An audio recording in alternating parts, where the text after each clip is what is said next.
Assalamualaikum warahmatullahi wabarakatuh. My name is Azim, and today I'll be presenting about my final year project that titled as Visualizing Food Glycemic Index for Diabetes. So let's jump to our first slide, which is problem statement. So diabetes mellitus, serious worldwide public health issues. Diabetes mellitus, also known as diabetes by the commoners, it is an increasing diseases. You can find it in the teenagers as well. Right now, it's not a disease that's focused on the old age anymore. You can find it on the teenagers nowadays. So in order for you to overcome the diabetes, you need to be aware of your food consumption, which is, in order for you to overcome it, you need to know about glycemic index. Glycemic index is measured by three levels, which is low, medium, and high.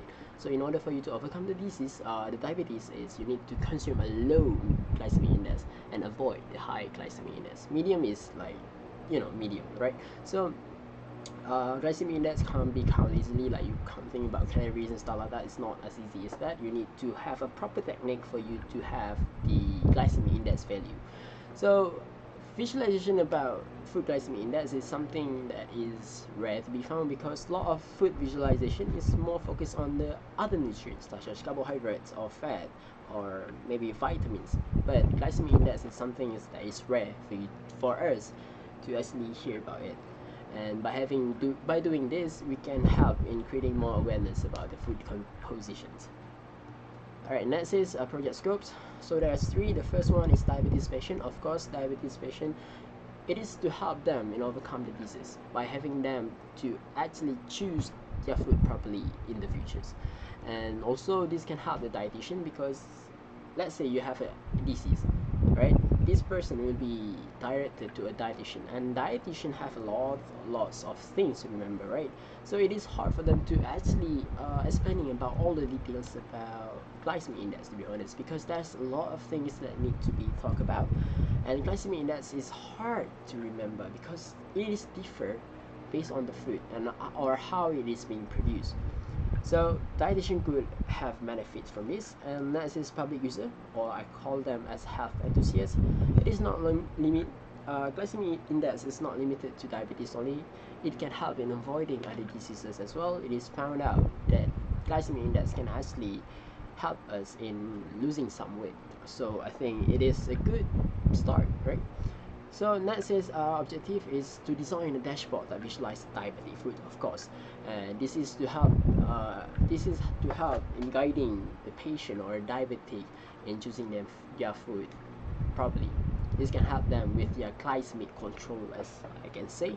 So next is to extract food glycemic indexes and categorizing it by low, medium, and high glycemic indexes. There's a lot of data.